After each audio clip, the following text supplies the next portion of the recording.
encuentran en Groenlandia el ADN más antiguo hasta hoy conocido. Viernes de ciencia y se cumplen 200 años del nacimiento de Luis Pasteur. Hablaremos con el médico Adolfo Martínez Palomo, quien es miembro del Colegio Nacional. Además, viernes de cartelera cultural. Bienvenidos a Noticias 22, gracias por acompañarnos, siempre un placer estar con Laura Barrera, Karen Rivera y mucha información cultural. Hola Laura Regis, en la traducción de lenguas de señas mexicana, la invitación es a que nos acompañen y arrancamos, Laura, ¿con qué? Bueno, ¿qué les parece si arrancamos mirando al lado izquierdo del sol? En su misión por promover la lectura como un estilo de vida y dar eco a las nuevas voces de la literatura, Librerías Gandhi y Penguin Random House crearon el Premio Mauricio Achar en 2014. Jimena Santaolalla, Alejandro Carrillo, Alaí de Ventura y Eduardo San García son algunos de los autores reconocidos con este galardón. Ahora, al palmarés se suma Cristian Lagunas por El lado izquierdo del sol, una novela de corte biográfico y ficcional que sigue los pasos del escritor y crítico japonés Yukio Mishima. La idea es poner a este personaje que es Mishima un poco de vacaciones, viajando por México en los años 50 y por Estados Unidos, pero también en sus años de formación en la posguerra. Entonces fue un poco tomar datos biográficos de él y a partir de ello hacer ficción y construir. El primer contacto con la obra de Mishima lo tuvo en la adolescencia y a partir de entonces nacería su inquietud por investigar a quien fuera nominado al Premio Nobel de Literatura en 1968. Creo que como personaje me atrae mucho. Es un personaje un poco errático, un poco desquiciado, un poco obsesivo y creo que son características que me atraen mucho al momento de hacer ficción. Nunca había escrito una novela, yo era un cuentista, bueno, soy todavía un cuentista. Entonces, por un lado fue ese ejercicio de retarse a hacer una novela, de hacer algo no solamente más largo, pero también más complejo. El lado izquierdo del sol contendió junto con otras 228 novelas por el Premio Mauricio Achar. Solo 7 fueron finalistas y el jurado, entre otras cosas, subrayó la claridad en la escritura y la técnica de Lagunas. Por decisión de los organizadores, el libro se publicará entre septiembre y octubre del 2023. Noticias 22, Rodrigo Peredo. Las raíces de los sueños llegan a las profundidades del metro, Rafa. Vamos a conocer esta singular exhibición. 16 semilleros creativos del Estado de México ocuparon diferentes espacios de la estación La Raza del Metro. El objetivo es compartir lo que han hecho a lo largo del año en sus municipios. Y en este espacio que es de tránsito, ¿no?, de muchos usuarios que podemos vincularnos y es un enlace tanto el Estado con la ciudad. Entonces, en cada uno de los pendones es un reflejo de aquello que ellos tienen en sus municipios, que se sienten orgullosos de ello y que es una riqueza para ellos y que buscamos siempre que estén ellos en forma específica para la parte de identidad de su lugar. Los lienzos que integran la exposición Somos la misma raíz ocupa las vitrinas de la línea 3 del metro y permanecerá hasta el 16 de enero. En esta exposición podrán ver cosas que parecen ser muy comunes, pero son muy arraigadas a los municipios. Algunos de ellos ponen incluso animales, personajes ilustres, pero son personajes ilustres porque son conocidos por la comunidad, ¿no? Tenemos incluso puestos de comercio, todos aquellos elementos que para ellos son muy representativos. Además, en la Sala Tesla se presentan los trabajos que realizan a lo largo del año.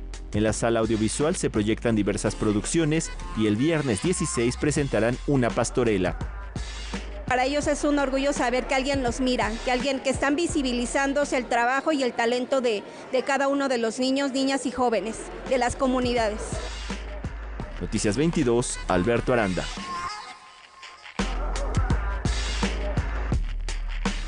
En Plaza Loreto se rinde un homenaje a uno de los pilares de la arquitectura contemporánea. Y revolucionaria. Vamos a ver de quién se trata. La buena arquitectura es la que subsiste porque ha sabido responder a las formas de vida y a la tecnología de su tiempo. Esas eran las palabras del arquitecto Pedro Ramírez Vázquez. El Museo Sumaya exhibe una muestra en la que presentan objetos de quien fuera el iniciador de la llamada Nueva Arquitectura Mexicana.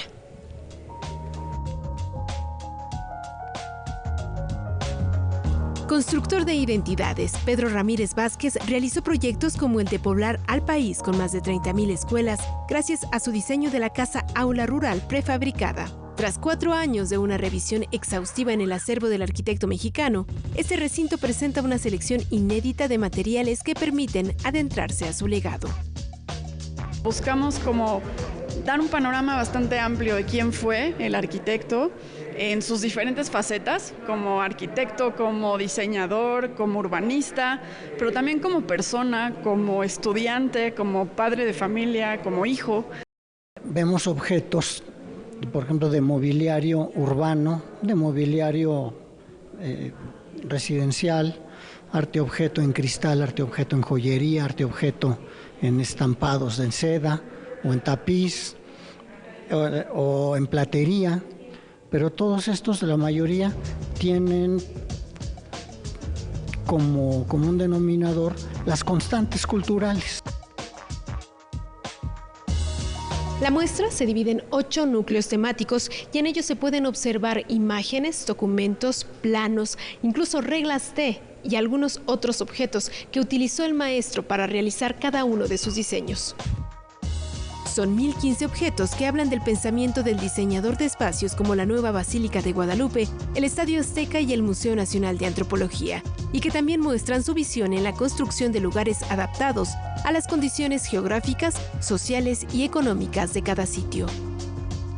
Por ejemplo, los mercados, que él los concibió con consultorio médico, porque en esa época había pandemia de tuberculosis, hoy es de COVID, pero tenían. Los concibió con duchas, los concibió con guardería, para que los locatarios tuvieran dónde dejar a sus hijos, y también diseñó escuelas cerca de los mercados. Él dignifica y proyecta y lleva lo mexicano a trascender. La exposición Pedro Ramírez Vázquez puede verse en el Museo Sumaya, con sede en Plaza Loreto, por tiempo indefinido. Noticias 22, Karen Rivera. Se recuperan piezas patrimoniales, Rafa. Vamos a conocer cuáles son los retos, las rutas para este fin. La repatriación de bienes arqueológicos e históricos es una política que nuestro país ha llevado a cabo principalmente a través de la Secretaría de Cultura y la Secretaría de Relaciones Exteriores. Cabe mencionar, destacar que una buena parte de estos materiales que han sido recuperados durante la presente administración, pues han llegado por la vía de la entrega voluntaria, o sea, de particulares en países como Estados Unidos, Francia, Alemania, Argentina, Países Bajos, ¿no? Canadá, Austria, Suecia, ¿no? Principalmente. En el 2011 se formó un grupo de trabajo para atender la repatriación de bienes arqueológicos e históricos en el extranjero. En la actual administración se sumó a esta labor la Guardia Nacional, la Fiscalía General de la República, Aduanas de México, el Consejo para la Memoria Histórica y Cultural de México, y se le dio una mayor difusión en medios. Podemos mencionar, por ejemplo, que en 2008 llegó un lote importante de bienes culturales de Estados Unidos, alrededor de 900 bienes culturales en 2008, ¿no? Después, en 2012, ya pues hace que prácticamente 10 años ya, llegó un lote de alrededor de 4,000 bienes culturales también procedentes de Estados Unidos, en un solo lote, en un solo envío, un solo acto de restitución. En el 2022 se han recuperado 9 bienes históricos. La mayoría son pinturas, documentos y una escultura de San Antonio de Padua. De bienes arqueológicos se suman 3,456. Recientemente, tan solo el 1 de diciembre pasado, en la Cancillería, el INAH recibió de manos de la Consultoría Jurídica, de Relaciones Exteriores, un lote de bienes culturales procedente de Países Bajos, ¿no? Un lote de 223 bienes culturales de Holanda, ¿no? Del Reino de los Países Bajos. De bienes arqueológicos se han recuperado 3,456 bienes arqueológicos. 3,456. Contabilizando estos estos últimos bienes de Países Bajos que acabo de mencionar, ¿no? Que físicamente ya llegaron a nuestro territorio. Más de la mitad de los bienes recuperados este año pues proviene de España, de una localidad en Barcelona, una entrega voluntaria de un lote muy importante, 2.522 bienes, ¿no? Noticias 22, Alberto Aranda. La temporada de fiestas está iniciando ya. Y Tchaikovsky no puede faltar a esa cita.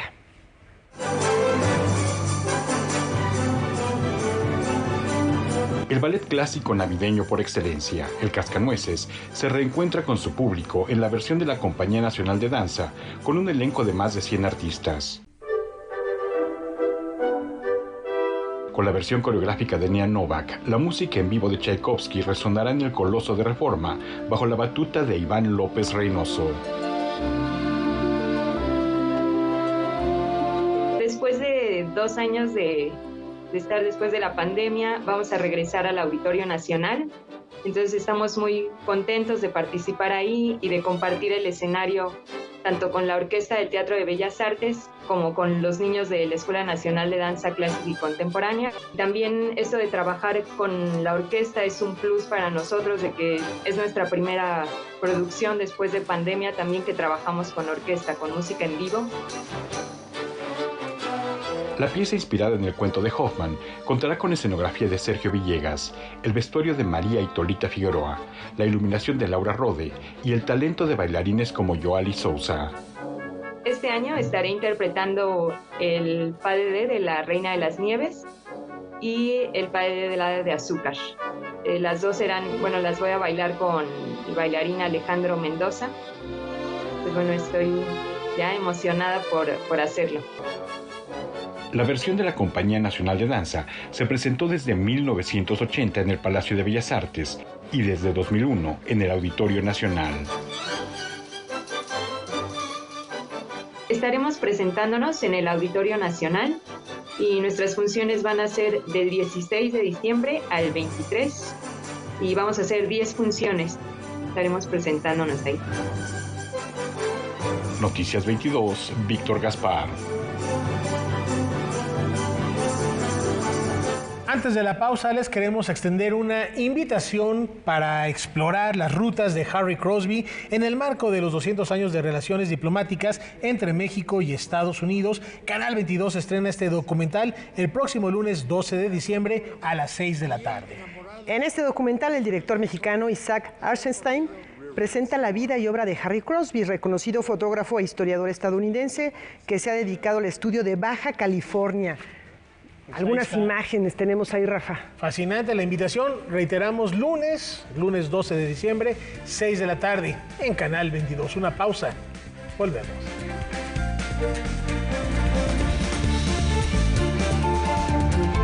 Es valioso actualizar la dirección ante el INE porque con ello puedo tomar decisiones para mi colonia y tener una mejor calidad de vida. Para estar vigente a la hora de votar. Porque ahora yo vivo aquí y pertenezco ahora a este lugar. Porque podemos formar parte de las elecciones en nuestra colonia. Si te cambiaste de casa, avísale al INE y sé parte de quienes toman las decisiones en tu nueva comunidad. Actualizar mi INE es valioso para mí y mi nueva comunidad.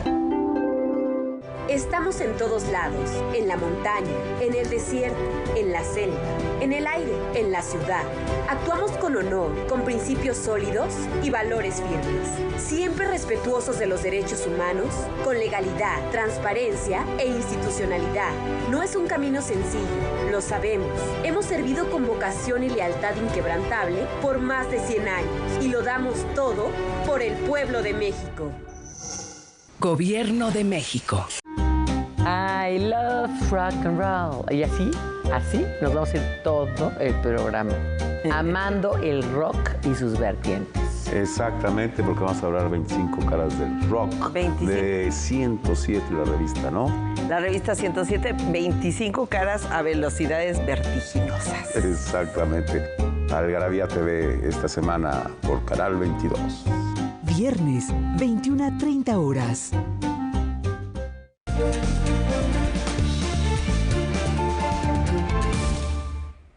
Ahora en Liminal Karen Rivera nos tiene un personajazo importantísimo en la historia de la medicina, de la investigación científica. Los 200 años de Louis Pasteur llegan al microscopio de Liminal.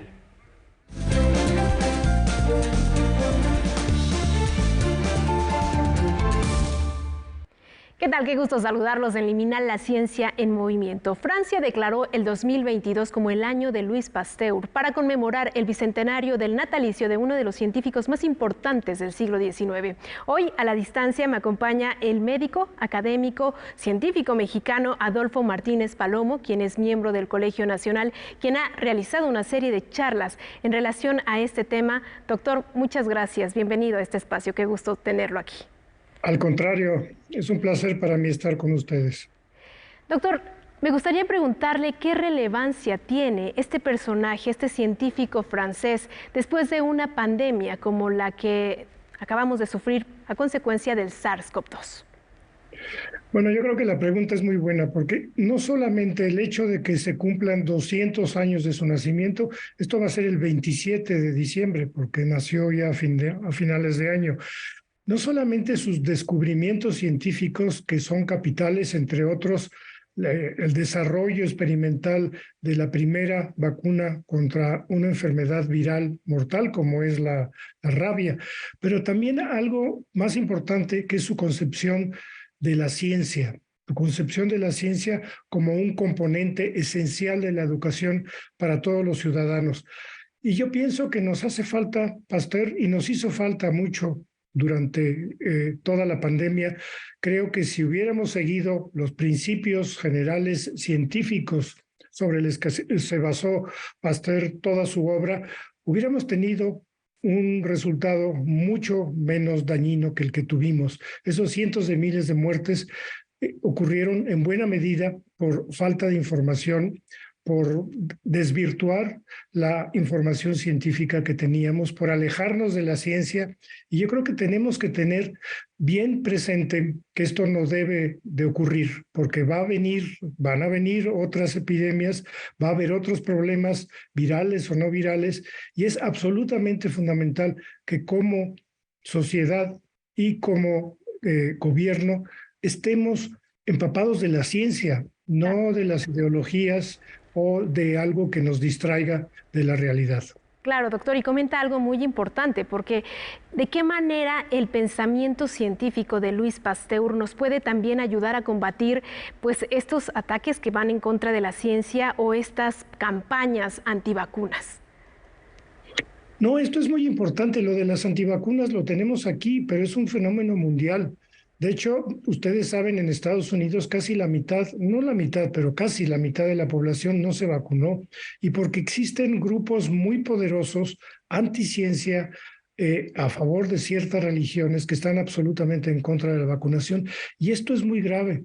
Pero en el caso de México, no solamente tenemos grupos anticiencia, sino tenemos además algo que es más grave todavía, el hecho de que de cada 5 niños de menos de 5 años en México, solamente 2 o 3 están vacunados. El resto no tienen vacunas y esto no había ocurrido en muchísimo tiempo. Entonces, ¿cómo no festejar a Pasteur? ¿Cómo no recordar lo que nos enseñó para tener una mejor salud? Estamos en una situación muy delicada y esto es uno de los países que tiene una tasa de vacunación en los recién nacidos, en los pequeños, en los primeros años de vida más baja. Entonces, no es solamente el problema de las epidemias, es lo que ya tenemos enfrente, tener millones de niños sin vacunas. Recientemente el Colegio Nacional organizó una mesa también para conmemorar este aniversario, doctor, y en ella se hablaba de que sin Louis Pasteur no estaríamos aquí, y me gustaría preguntarle al respecto de esto, ¿cuál fue el principal, digamos? Yo sé que hubo pues muchos aportes que hizo posible Louis Pasteur, pero ¿cuál fue el principal aporte científico que tenemos que recordar en este 2022? Bueno, fundamentalmente el demostrarnos que se podía contender con los virus. Obviamente los virus no se habían visualizado, no se había descrito en microscopio electrónico, pero el mismo Pasteur se imaginaba algo infinitamente pequeño que producía enfermedad. Todavía en su tiempo se pensaba que las enfermedades tenían otras causas, otros orígenes. Entonces este concepto de conocer y defendernos de las enfermedades infecciosas es absolutamente fundamental. Y por eso mi colega Antonio Lascano dijo, si no hubiera sido por Pasteur, no hubiéramos estado aquí. Doctor, pues vamos ya a cerrar esta entrevista y no me gustaría hacerlo sin hablar de este libro, Pasteur 2022, que edita el Colegio Nacional, en el cual usted colabora. Un breve resumen, una breve invitación a leerlo, por favor. Sí, cómo no. Se trata de un resumen sobre la vida y la obra de Pasteur que hizo el doctor Manuel Martínez Báez y un resumen de un trabajo que yo hice que se llama En defensa de Pasteur, porque en medios anglosajones trataron de presentarlo como un embustero, como un tramposo, como un envidioso, y no, por razones muy complejas se lo creyeron. Y entonces la imagen de Pasteur en el mundo anglosajón se vino para abajo, y esto hay que combatirlo inmediatamente. Y hay razones políticas complejas y económicas que no tenemos tiempo de definir, pero que debemos defender la imagen de Pasteur y debemos recordarlo. Muchísimas gracias, doctor, por su tiempo, por sus palabras para este espacio. Importante también mantener viva la memoria, las investigaciones científicas de personajes como este, porque sin duda sin ellos no sería posible que nosotros estuviéramos aquí. Rafael, Laura, ¿qué les pareció? Gracias, doctor.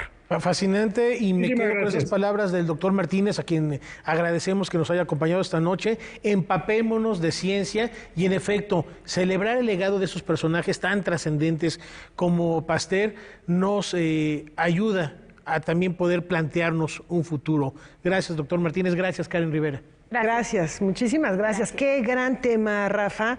Y como decía el doctor, las enseñanzas, seguirlas aplicando. Sí. Lavarse las manos, es lo elemental que decía Luis Pasteur. Hay que lavarse las manos, hay que tener higiene para evitar las enfermedades infecciosas y encontrar cuál es la bacteria que las produce. La pasteurización, la esterilización, son prácticas que desafortunadamente uno pensaría que ya son generalizadas, pero aún hay muchas fallas en la medicina en cuanto a ello. Bueno, y a propósito de bacterias desconocidas y cosas que pueden seguirnos sorprendiendo, esto no está lejos de lo que les platicamos, porque las gélidas tierras de Groenlandia han cimbrado a los paleontólogos.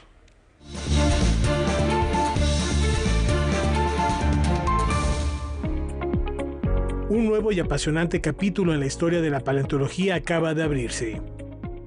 Un grupo de científicos ha identificado fragmentos de ADN de hace 2 millones de años. Esto lo convierte en el material genético más viejo jamás extraído. El hallazgo se produjo en Cabo Copenhague, un desierto ártico en la parte más septentrional de Groenlandia, y para revelar un asombroso mundo perdido en esa remota región del planeta. Pues de acuerdo con el estudio publicado en la revista Nature, todo apunta a que antes hubo ahí un ecosistema forestal. El análisis de los fragmentos de ADN permitió reconocer una vasta cantidad de especies vegetales y animales. Entre la fauna que se logró identificar se encuentran renos, liebres, gansos y hasta mastodontes, una especie de la que solo se tenían registros en América del Norte y América Central. Con información de César H. Meléndez, Noticias 22.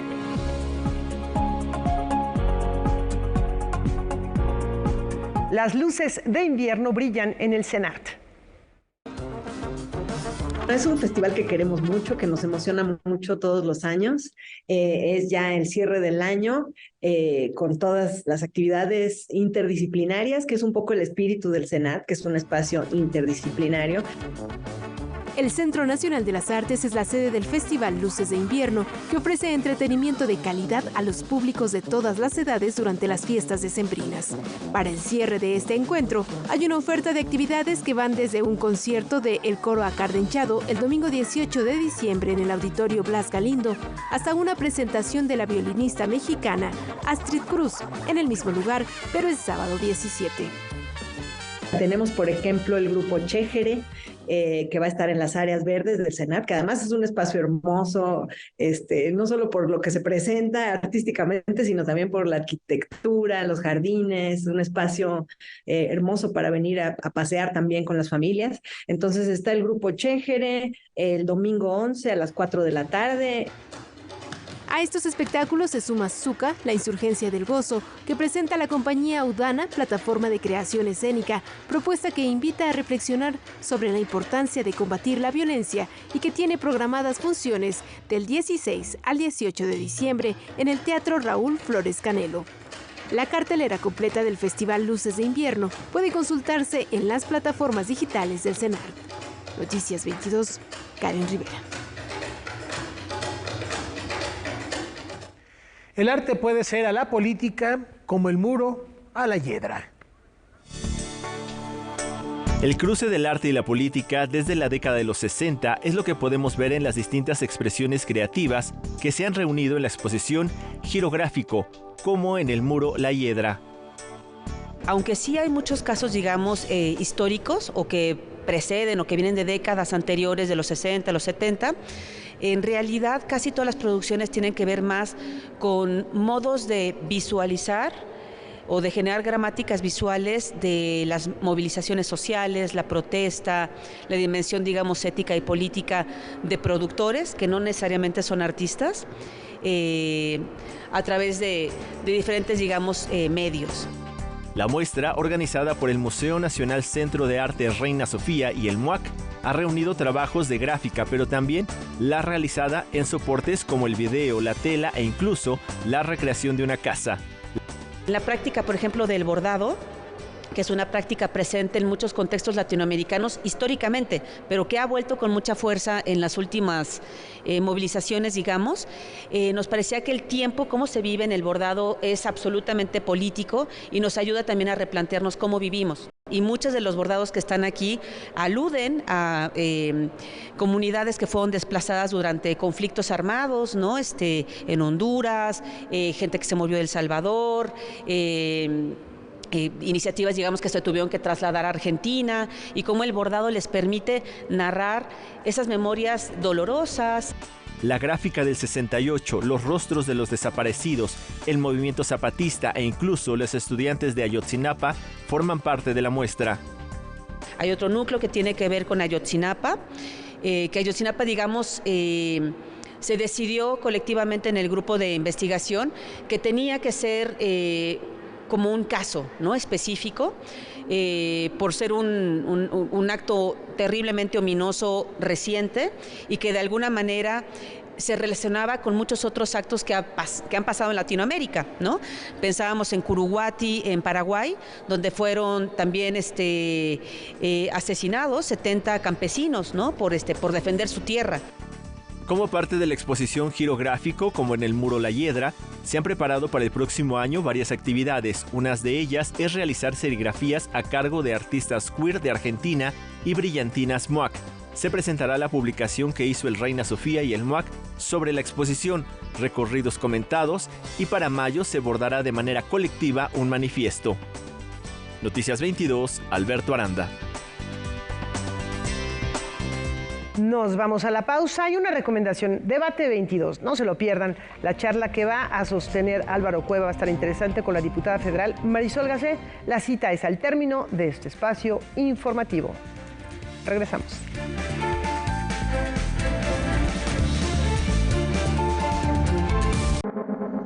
Platillos voladores, monstruos aéreos, aparatos metálicos y cuerpos luminosos son algunas de las frases como el periodismo mexicano se ha referido a través de la historia a objetos voladores no identificados conocidos como ovnis.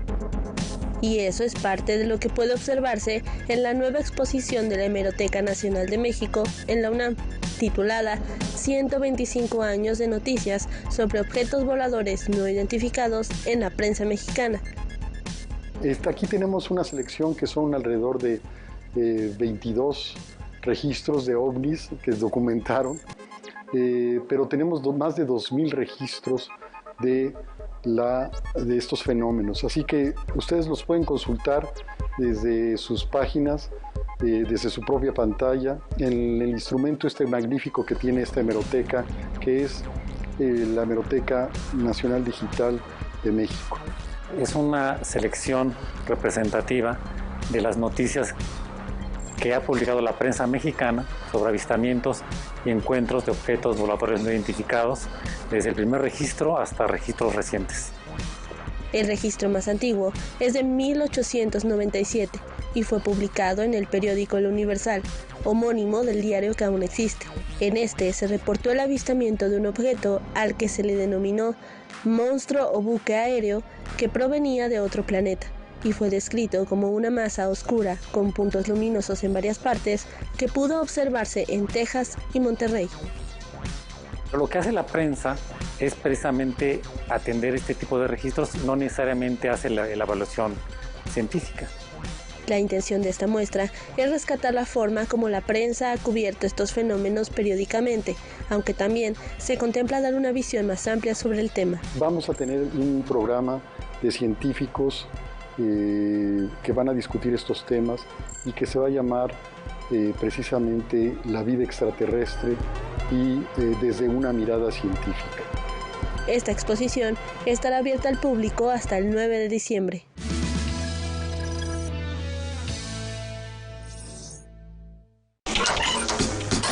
Raticida, gasolina, ácido de batería, amoníaco, acetona, sosa cáustica. No importa qué droga química te metas, todas están hechas con veneno y de todas formas te dañas. Si necesitas ayuda, llama a la Línea de la Vida, 800-911-2000. Para vivir feliz, no necesitas meterte nada.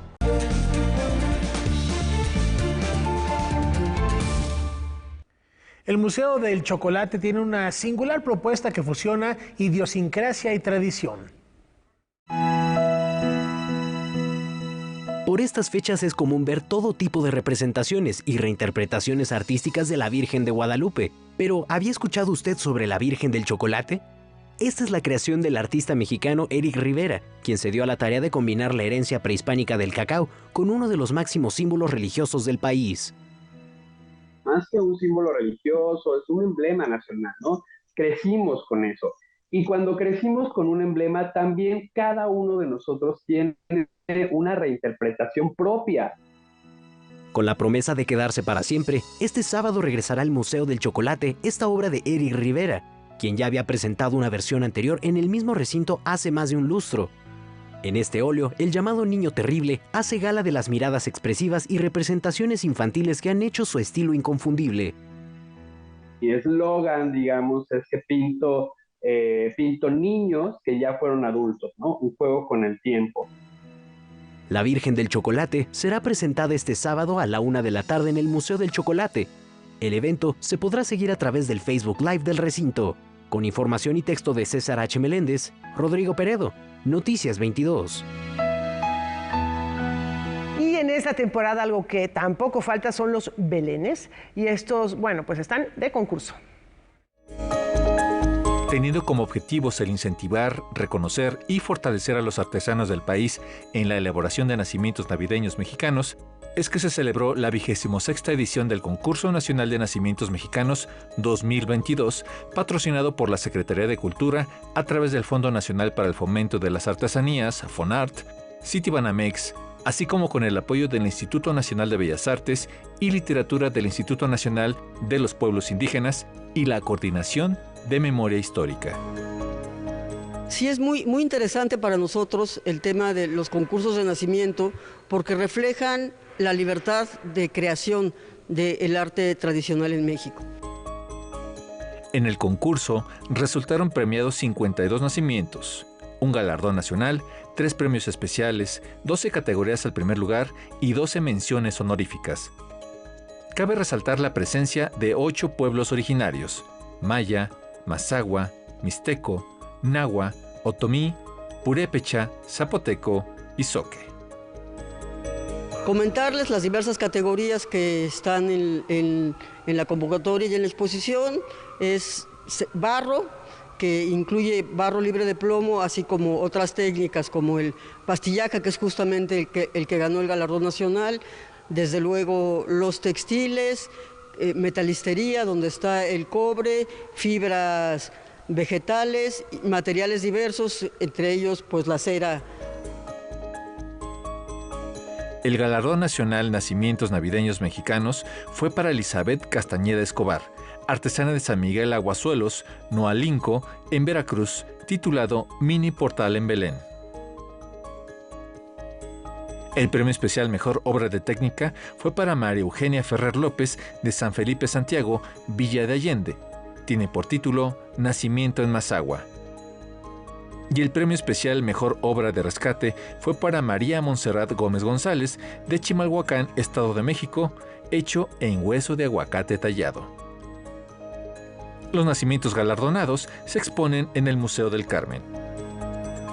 La exposición va a estar hasta el domingo 5 de febrero. Tienen tiempo de venir, son 52 grandes nacimientos y el museo está abierto de martes a domingo de 10 de la mañana a 5 horas. Estamos en redes sociales como Museo del Carmen, en Twitter, Facebook e Instagram. Museo del Carmen, Avenida Revolución 4 y 6, Colonia San Ángel. Bienvenidos.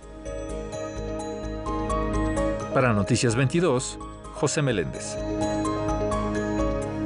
Ella nos dio a conocer la hora de la estrella y además nos ayudó a encontrar la manzana en la oscuridad. Hoy así la recordamos.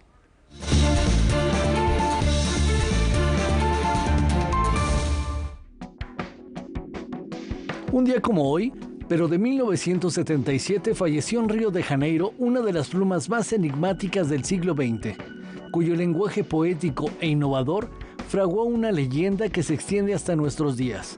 Hablamos, por supuesto, de Clarice Lispector. Tan solo unas horas antes de cumplir 57 años, un cáncer de ovarios puso punto final a la trayectoria vital de la autora ucraniana brasileña. Ese día, sin embargo, comenzó a escribirse un nuevo capítulo de su mito. Hoy, en Noticias, queremos recordar a esa creadora inclasificable que cultivó, aludiendo a todos los convencionalismos, lo que ella misma catalogó como un no estilo.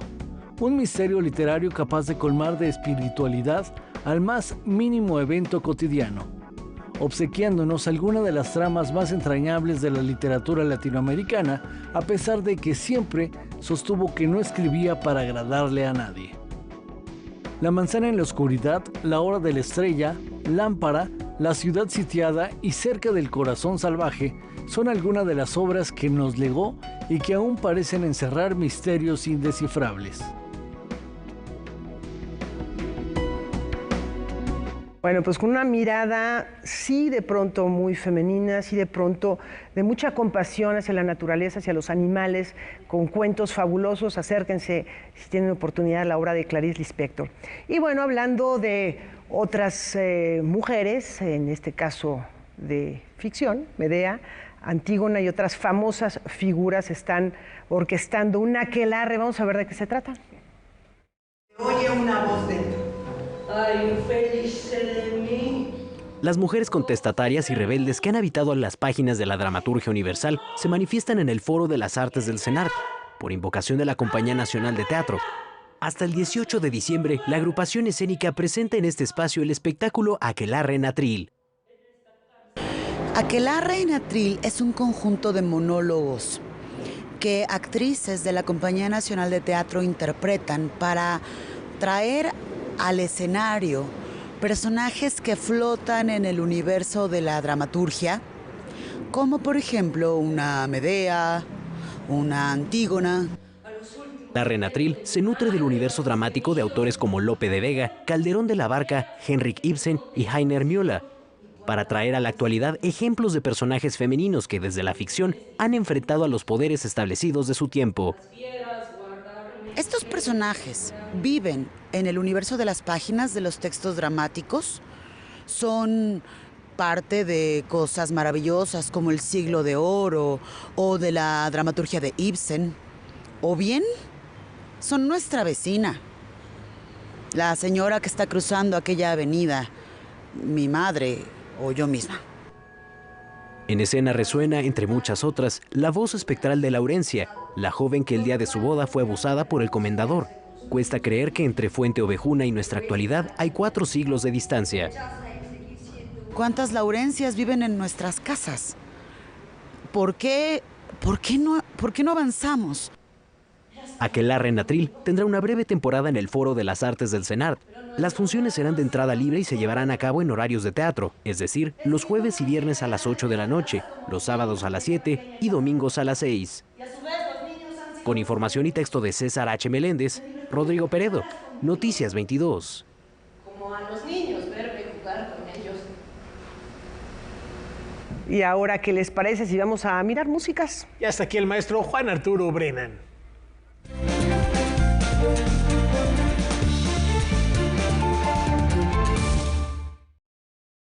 Hola, ¿qué tal? Muy buenas noches. Aquí es Mirando Músicas y hoy tengo una recomendación particular para ustedes. Si usted es operófilo, buen conocedor de ópera y exigente, quizá ya esté un poco harto de la repetición infinita de las Toscas y las Turandots y las Traviatas y los Trovadores y las Cármenes y los Romeo y Julietas. Óperas buenas, sí, pero que se oyen una y otra vez. Hay una oferta operística que realmente usted no debe perderse en el Palacio de Bellas Artes. Hay una breve temporada de la ópera inglesa Dido y Eneas de Henry Purcell. Es una ópera realmente importante porque es la primera ópera inglesa destacada y además es muy destacada en el catálogo de Purcell porque las demás obras escénico-musicales para las que compuso música no eran óperas, están designadas oficialmente como semi-óperas.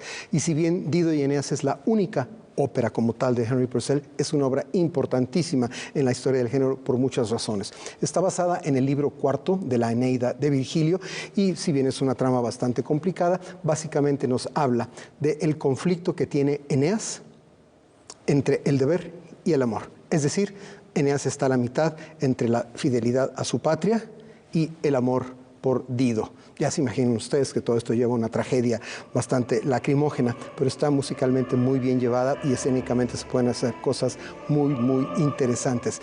Insisto, esta es la primera gran ópera inglesa del repertorio y qué tan importante será Henry Purcell en este sentido que la siguiente gran ópera inglesa del repertorio es Peter Grimes, que compuso Benjamin Britten en 1945. Sé que hay un enorme lapso, pero Purcell por un lado y Britten por el otro son como los paréntesis importantes de la gran ópera inglesa. ¿Dónde? Palacio de Bellas Artes. ¿Cuándo? Se estrenó ayer y va a haber funciones los días 11, 13 y 15 de diciembre. 11, 13 y 15 de diciembre. Por cierto, se conocen varias versiones de la partitura de Dido y Eneas. Es difícil saber cuál es la que se utiliza, pero las variaciones no son demasiadas. Así que no se encontrará usted con ninguna cosa extraña. Si conoce alguna versión grabada o ha tenido la fortuna de ver Dido y Eneas en escena. Yo sí he tenido esa fortuna y aquí en México una muy buena puesta en escena que se realizó hace algunos años. Entonces, oferta operística importantísima por muchas razones. Entre otras, en México se pone poquísima ópera barroca y en Bellas Artes menos aún porque la línea de Bellas Artes es hacia otro tipo de repertorio operístico, aunque no es particularmente excluyente. Hay que ver ópera barroca y hay que ver el Dido y Eneas de Henry Purcell. Palacio de Bellas Artes, quedan funciones el 11, el 13 y el 15 de diciembre. En la dirección concertadora, Iván López Reynoso y la dirección escénica de Rubí Tagle. No se pierdan por nada del mundo Dido y Eneas en Bellas Artes, 11, 13 y 15 de diciembre. Regresar. Gracias, Juan Arturo, por esta recomendación. No hay que perdernos esta gran propuesta escénica. Y nos vamos a la pausa, Laura. Tenemos más música y libros al regresar.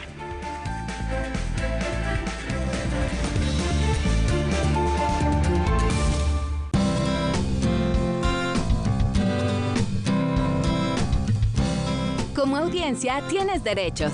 Debes conocerlos para poder ejercerlos y ser parte de los televidentes críticos y participativos. Es muy importante que sepas que, para facilitar el acceso a las personas con discapacidad, la televisora ofrecerá en su programación servicios de subtitulaje y por lo menos un noticiero con lengua de señas mexicanas. Para más información, consulta la página de defensoría.canal22.org.mx.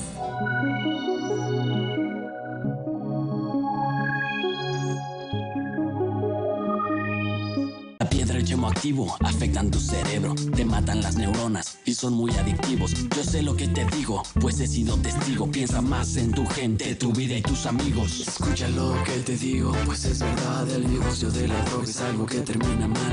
Escucha bien, hermano, porque esto te hace daño. El negocio de la droga es algo que termina mal. Esto siempre acaba mal, carnal. Esto siempre acaba mal. Si necesitas ayuda, llama a la línea de la vida, 800-911-2000. Ellas están atrapadas en una sociedad patriarcal.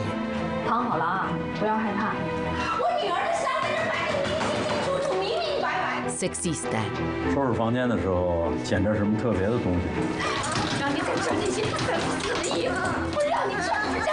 E indiferente hacia sus derechos y deseos. Los Ángeles visten de blanco. Dirección, Vivian Ku. En Cinema 22, muestra internacional de cine de la Cineteca Nacional. Viernes, 22:30 horas.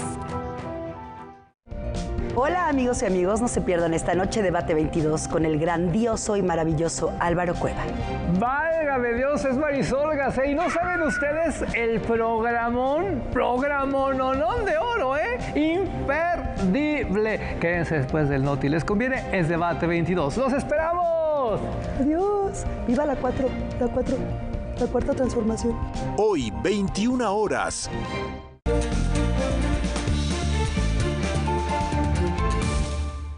Vamos a descubrir cómo la poesía inspira poesía. Siendo muy joven, la poeta Ileana Rodríguez Zuleta quedó deslumbrada por la vida y obra de Sor Juana Inés de la Cruz. Su paso por la Facultad de Filosofía y Letras no hizo más que acrecentar su cariño y admiración hacia la monja Jerónima. Es a esa sobresaliente mujer novohispana a quien le dedicó uno de sus trabajos poéticos más recientes, la plaquette titulada Trayectorias, Sor Juana Inés de la Cruz. Es un poema que consta de 15 partes y más que ser un poema sobre la vida de Sor Juana, es un poema sobre cómo la he visto yo en diferentes épocas de mi vida. Anteriormente, Ileana Rodríguez se ha aproximado al legado intelectual de Sor Juana desde el mundo académico. En esta ocasión, optó por dedicarle una auténtica carta de amor a la autora del Primero Sueño y a la lectora devota que ella misma ha sido. Una peste llega a tu mundo. Este año, una peste llega al mío. A tus hermanas cuidas sin cuidado. Por 3 días te aqueja una fiebre. Tocan a muerto las campanas. Por aquí se oyen, a veces, las sirenas. Ileana Rodríguez escribió el poema en 2018 a raíz de una invitación que le hicieron para participar en una charla sobre la 10ª musa. No obstante, fue en 2020, durante la pandemia, cuando la revista Letra Franca, oriunda de Michoacán, incluyó la obra en su serie especial 13 poetas contemporáneos más allá de la cuarentena. Se me ocurrió que podía publicar este poema, pues pensando que Sor Juana también murió en una epidemia, justamente cuidando a sus hermanas. Entonces, rehice el poema, también puse una parte de cómo ella muere y cómo yo como lectora estoy en 2020 en una pandemia. En el sitio web de la poeta Ileana Rodríguez, usted puede descargar de manera gratuita la versión digital de la plaquette Trayectorias Sor Juana Inés de la Cruz. También por ese medio puede ponerse en contacto con la escritora para adquirir la edición impresa. Para Noticias 22, César H. Meléndez. La metamorfosis de los elementos de la naturaleza en figuras humanas es una práctica que no ha conocido fronteras durante siglos. África, América y Oceanía entablan un diálogo a través de la escultura. Una mirada al tiempo y la evolución de esta práctica en la prehistoria y el siglo XX para entender el mundo y las creencias que le rodean. Esta es una propuesta del Museo Nacional de Antropología que se da gracias a una colaboración con el Museo Quai Branly-Jacques Chirac de la ciudad de París. Nous avons eu la chance d'avoir l'exposition Olmec à Paris. En retour, nous avons pensé qu'il serait bien de pouvoir créer une exposition où il y aurait des comparaisons entre les arts des Amériques, d'Afrique et d'Océanie. La muestra Escultura y Tiempo se compone de 104 piezas, divididas en 2 grandes bloques. En primera instancia, se hace una aproximación al origen y la materia prima que se utilizó en las comunidades de cada continente. Il était intéressant d'aller à l'origine de la question de la statue et de la sculpture. Donc la première partie, les matériaux, ce sont les sculptures en pierre, en terre et en bois, et de voir comment ces matières sont transformées en effigies humaines pour être en relation symbolique avec les dieux, avec les esprits et avec l'invisible. Hasta este punto, las esculturas antropomorfas conservan un mismo estilo y posiciones parecidas. El segundo bloque evidencia el inicio de una transformación en las figuras. Comienza a haber color, movimiento e incluso nuevos materiales para recubrir la superficie como oro, piel o pátina. Como resultado de este proceso evolutivo, a finales del siglo XIX y principios del XX, la escultura pasará de ser un objeto inanimado a un objeto animado, pues ya no se pensaba en simples figuras, sino se construían trajes de grandes dimensiones para utilizar en rituales o ceremonias. Escultura y Tiempo permanecerá en la sala de exposiciones temporales del Museo Nacional de Antropología hasta el 23 de abril del 2023. Noticias 22, Rodrigo Peredo. La figura de Guillermo del Toro sigue brillando más allá de las fronteras.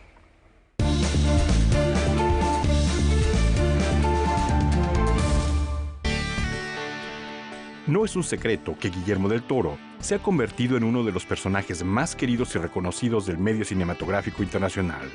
Para muestra, basta un botón. Con motivo del estreno de su nuevo largometraje Pinocho, en la plataforma de streaming Netflix, el Museo de Arte Moderno de Nueva York inició un ciclo de 2 meses en homenaje al director tapatío, quien dijo sentirse feliz y halagado de ser reconocido por el MoMA, al que llamó un templo de la cultura neoyorquina con mayúsculas. El homenaje contempla una gran exposición llamada Crafting Pinocchio, que mostrará al público el proceso creativo detrás de la película y cómo Del Toro imaginó y construyó esta adaptación muy personal de la famosa obra literaria de Carlo Collodi, a la que quiso situar en la Italia fascista de Mussolini. Además, durante el mes de enero, el MoMA presentará otra muestra titulada Cuentos de Duelo e Imaginación, en la que se explorará, a manera de retrospectiva, los distintos registros de su filmografía. Todos estos honores llegan a la vida de nuestro compatriota, mientras la crítica y el gran público no dejan de elogiar su nueva película, a la que ya postula como seria candidata rumbo al Oscar. Fascinante hoy, les reiteramos ya en plataforma, Pinocho de Guillermo del Toro. Y de nueva cuenta, la música alimenta la esperanza. Reivindicar la vida a través del arte y darle certidumbre al futuro de pequeños enfermos es una de las vocaciones que el tenor mexicano Fernando de la Mora ha realizado por casi 20 años, ofreciendo conciertos a beneficio de la Fundación Comparte Vida AC. Compartir vida con estos chiquitines que pasan por tan mal momento como es esta enfermedad terrible que es la leucemia, y que nadie merece tener una enfermedad de esas, y si la tienen hay que volcarnos para ayudarlos, para sacarlos de esa tragedia. El tenor mexicano ve en su participación un sesgo particular de entender la cultura. Involucrarnos en los grandes logros de los mexicanos al servicio de los demás. Para mí eso es cultura.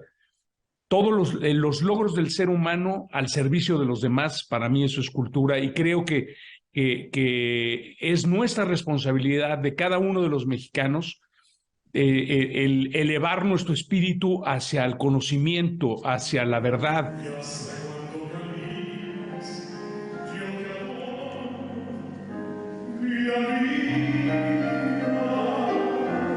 Homenaje a los grandes compositores mexicanos es el nombre del concierto en el que el 20 de enero de 2023 se interpretará ópera, así como un repertorio que incluye obras de Armando Manzanero, Agustín Lara y María Grieber. 20 de enero en la Sala Nesa del Centro Cultural Universitario, acompañado por la Orquesta Sinfónica Juvenil Eduardo Mata, dirigida por el maestro Gustavo Rivero Weber, gran amigo, gran pianista, gran director de orquesta. La verdad, un privilegio enorme, y tendremos muchos artistas invitados. Los boletos están disponibles a través de Ticketmaster y del sitio web de la Fundación Comparte Vida.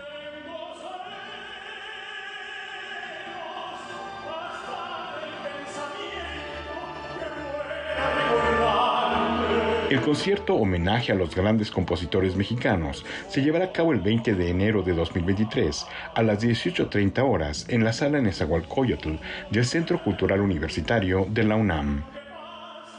Noticias 22, Víctor Gaspar.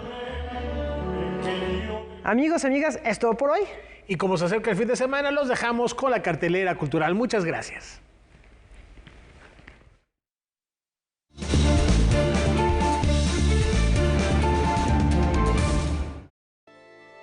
Viernes de cartelera cultural, listos para divertirse. La fuerza, la fragilidad, la confusión y la armonía son los pilares de Cusa, una historia conmovedora que habla de la conexión humana y el mundo de la dualidad entre lo bueno y lo malo.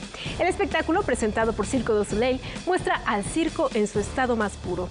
Payasos, acrobacia y magia se reúnen para ofrecer una serie de actos electrizantes que van desde el monociclo hasta la cuerda floja, pasando por la rueda de la muerte, y que crean una atmósfera llena de adrenalina capaz de hacer reír y sudar a chicos y grandes, imperdible en la Gran Carpa Santa Fe. Y si de dualidad se trata, ¿qué sería del mundo si todo fuera en blanco y negro? ¿Por qué es importante el rojo, el amarillo, el azul o el dorado en una obra de arte? La respuesta a esta pregunta se puede conocer en la exposición Los secretos del color que exhibe el Museo Franz Mayer. La muestra realiza una exploración a los análisis científicos que permiten comprender el uso de colores en cuadros, muebles, libros y otros objetos artísticos, así como su origen, su importancia cultural y la utilización de estos tonos para transmitir emociones como la tristeza, la felicidad y el enojo. Además, invitan a poner en valor el acervo de este museo, una gran oportunidad de conocer desde otra perspectiva las prácticas artísticas. Pero si lo suyo son las historias románticas, la pregunta es: ¿creen que el amor tiene fecha de caducidad? Para aquellos que quieren recuperar los mejores momentos con su persona favorita, el musical 7 veces adiós es para ustedes. Este montaje, escrito con el corazón roto, muestra a una pareja que lleva a escena sus momentos más efusivos y mágicos, acompañados por los conflictos, las dudas, los temores y la costumbre que desgastan a cualquier relación. Si quieren conocer el desenlace de esta historia, que bien puede estrujar sus corazones, aparten sus lugares en el Teatro Ramiro Jiménez, en la Alcaldía Coyoacán. Hasta aquí la información. Nos vemos la próxima semana.